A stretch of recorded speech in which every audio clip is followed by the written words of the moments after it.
This video is about answering the question of why do tectonic plates move?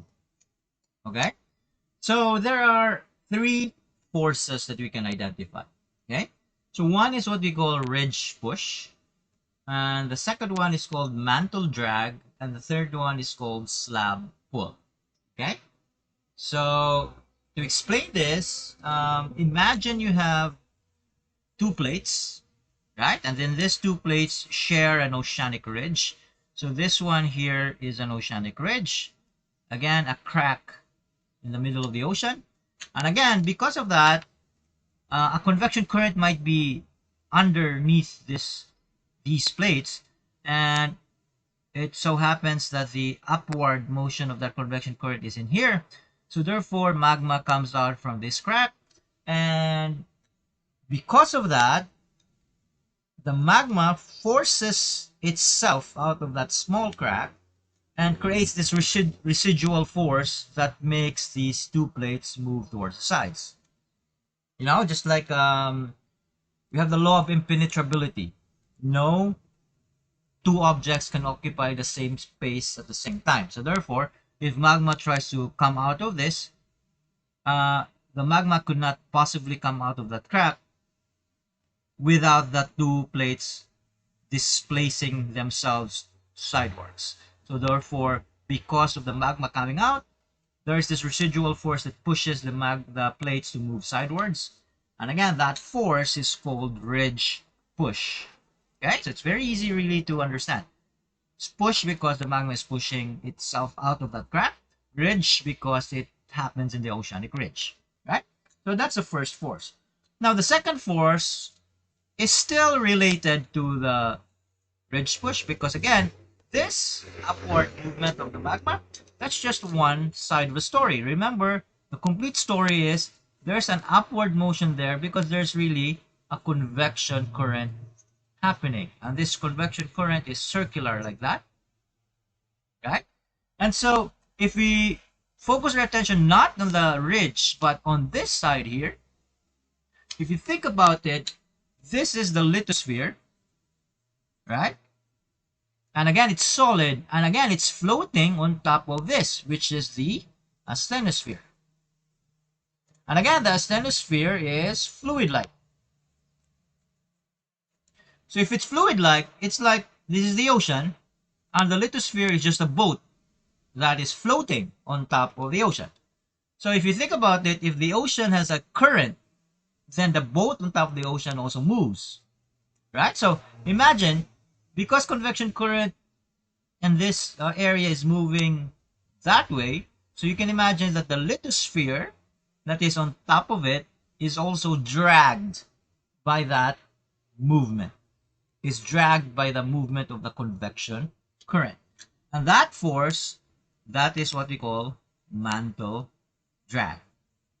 Now again, I have shared to you my sentiment about this naming scheme. I don't really like that idea of mantle drag because it's misleading. Because remember, the lithosphere is not just the crust, it's the crust plus the upper part of the mantle. So if you say mantle drag, it's misleading. I would have preferred to call it asthenospheric drag because it's really a force in the asthenosphere, or maybe convection drag to really emphasize the fact that the lithosphere is being dragged because of the movement of the convection current.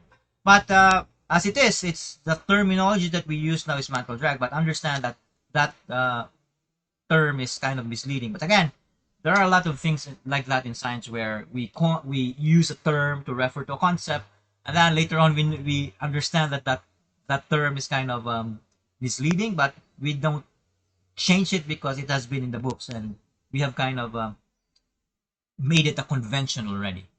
But that's the idea. So again, the idea here is ocean. It's like the ocean with a boat. If the ocean waters move that way, the boat on top of it also moves that way because the boat is dragged because of the current in the ocean. So the same thing. If the asthenospheric material here moves towards the right, then obviously the lithosphere on top of it, which is floating on top of the asthenosphere, will also be moved towards that direction. So mantle drag. Now, if you really think about it, these two we have already talked about when when we explain the theories, we always say that the magma coming out pushes the plates to move, or we always use the analogy of the ocean and the boat when referring to the lithosphere and the asthenosphere. But the third one is something that we have not really discussed. So what happens here is if you have a if you have a plate here, right? And then again, there is convection current like that. Okay? So, true, if you focus on the ridge, there's ridge push. If you focus in here, there is this mantle drag effect. But again, oftentimes, when this plate moves, inevitably, it will hit another plate beside it. Because remember, plates are connected to each other. So when this moves like that, inevitably this plate collides with another plate. And in some cases, that plate would subduct under the other plate. Right? Would subduct under the other plate. Okay? And again, that forms a trench here, remember? And then you form volcanoes here. But the point is, notice that this whole plate is connected. And a part of it is already subducting in the subduction zone, which is this one. And this part here that is in the subduction zone can sometimes be heavy. And because it's heavy, the shear weight of that segment that is subducting pulls everything down. It pulls the plate downwards. Okay? Again, the analogy is kind of like this, right? If I push this towards the edge, there will come a point where the edge will be heavier, see? That it drags the whole thing downwards. So when this subducting head of the or end of the plate is heavy, it would pull everything like that, and therefore we have the third force, which is appropriately named slab pull, right? Because the whole slab, the whole plate is pulled down because of the heavy end, because the end is already heavy enough to be able to pull down everything. Okay, and why do we know that this happens? Well, because again, scientists are clever. Scientists can sometimes measure the speed of the asthenospheric materials. So the speed of the movement of the asthenospheric materials, they can measure that. So for example, they notice that this part is moving at 3 inches or centimeter per year.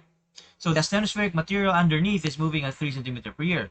So if it's moving at 3 centimeter per year, again, given the analogy that the asthenosphere is like the ocean on which the lithosphere is floating on top of, the boat, which is the lithosphere is floating on top of, then therefore, how fast the ocean water is moving should be how fast the boat is also moving towards that direction. But scientists discovered that in some plates, the plate is actually moving faster.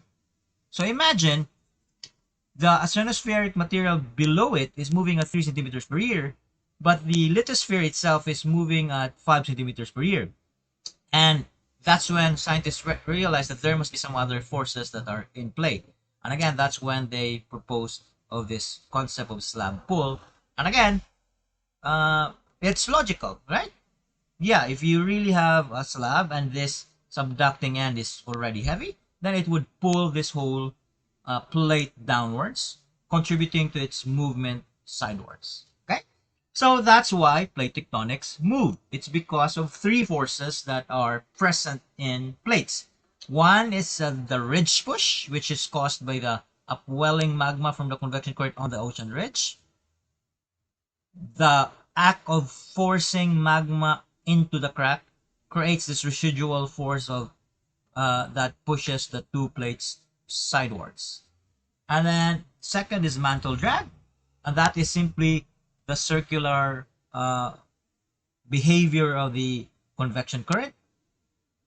Below it, the asthenospheric material is moving sidewards, so the whole lithosphere is dragged because of that movement. That's called mantle drag.